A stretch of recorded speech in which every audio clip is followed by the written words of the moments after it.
दोस्तों, the stocks pulse में आपका स्वागत है। क्योंकि पिछले कुछ दिनों से आप देख रहे होंगे कि मेटल स्टॉक्स का एनालिसिस कुछ ज्यादा हो रहा है, और इसका कारण ये भी है कि पूरा मेटल सेक्टर, जैसा कि हमने कहा था कि मार्च अप्रैल के महीने में, जून के महीने में करेक्शन में चला गया था। तो अब ये करेक्शन अब कंप्लीट होने के कगार पर आ चुका है। और चूंकि वेव 3 को कंप्लीट करने के साथ ही कामधेनु भी वेव 4 को कंप्लीट करने के लिए करेक्शन में गया था। और जैसा कि आप स्क्रीन पे देख पा रहे होंगे कि ए और बी वेव कंप्लीट हो चुका है, और सी वेव या तो कंप्लीट होने वाला है। कंप्लीट होने वाला है का अर्थ ये है कि कुछ 5-10 पॉइंट बचे होंगे, 5 पॉइंट, 6 पॉइंट। और या तो ये भी कंप्लीट हो चुका है। और इससे कॉरेस्पॉन्डिंग अगर हम आरएसआई को देखें यहाँ से, तो हमें एक डाइवर्जेंस भी थोड़ा बहुत देखने को मिल रहा है। तो ठीक है, हम इस पॉइंट पे अगर ये मान ले कि अगर यहाँ से रिवर्सल आएगा,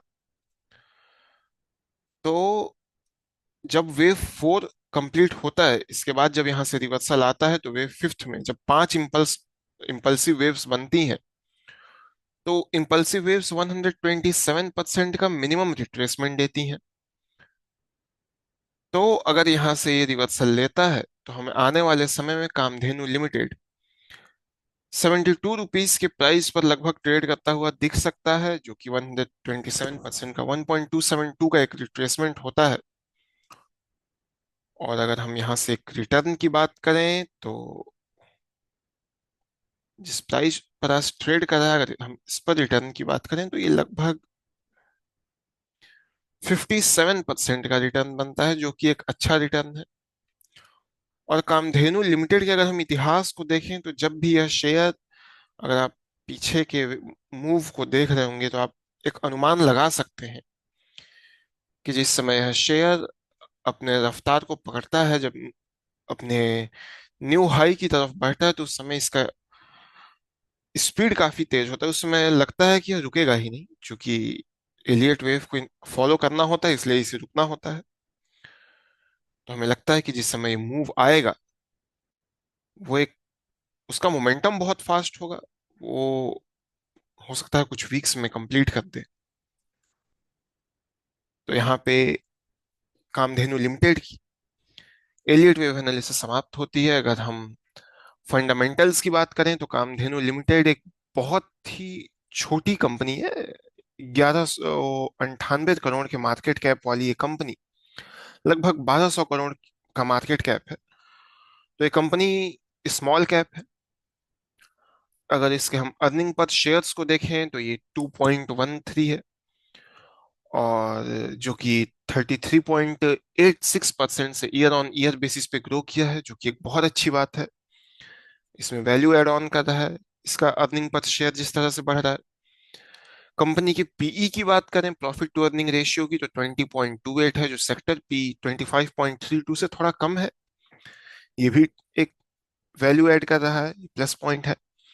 बुक वैल्यू कंपनी का 10.25 है इस शेयर का। कंपनी कभी कभी डिविडेंड भी देती है थोड़े बहुत, तो ये 0.46 है। इसका फेस वैल्यू 1 है, चूंकि अभी ये हाल ही के दिनों में स्प्लिट दिया था, इसलिए 10 से इसकी फेस वैल्यू 1 हो गई। इस कंपनी का बीटा 1.01 है, जो इस कंपनी को लगभग स्टेबल बना रहा है। अगर इस कंपनी का हम डेट टू इक्विटी देखें, तो 0.01% है, जो कि बहुत कम है या नेग्लेजिबल है। तो हमें लगता है कि इस पर हमें बहुत ज्यादा ध्यान नहीं देना चाहिए, क्योंकि ये कोई निगेटिव पॉइंट नहीं है। और पीवी रेशियो की बात करें, तो ये 4.82 है, जो कि ठीक है। इसमें भी कोई इश्यू नहीं है।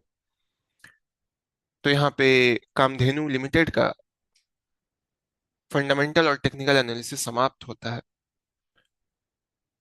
हम यहाँ बस किस तरह से एलियट वेव को किसी स्टॉक पर अप्लाई करना है, ये सीखते हैं। हम यहाँ किसी भी तरह का बाइंग या सेलिंग रिकमेंडेशन नहीं दे रहे हैं। अगर आप इस स्टॉक में निवेश करना चाहते हैं, आप खरीदारी करना चाहते हैं शॉर्ट टर्म के पर्पज से या लॉन्ग टर्म के व्यू से, तो अपने फाइनेंशियल एडवाइजर से इसके लिए संपर्क कर सकते हैं, उनसे चर्चा कर सकते हैं। आपके पास अगर नॉलेज है तो आप उसे अप्लाई करके देख सकते हैं कि अगर यह स्टॉक इतना करेक्शन दे चुका है तो उसका नेक्स्ट मूव किधर आएगा, और जब मूव आएगा तो वो कितना तक टारगेट दे सकता है। आप कमेंट बॉक्स में अपना टारगेट भी दे सकते हैं कि आपके अनुसार यह स्टॉक कितना टारगेट देगा। आपको अगर यह वीडियो पसंद आई हो तो आप इसे लाइक कीजिए, इसे शेयर कीजिए, चैनल को सब्सक्राइब कीजिए। अगर आप किसी स्टॉक पर एलियट वेव एनालिसिस को चाहते हैं कि हम अप्लाई करें तो आप हमें उस स्टॉक का नाम कमेंट बॉक्स में मेंशन करके कमेंट बॉक्स में दे सकते हैं।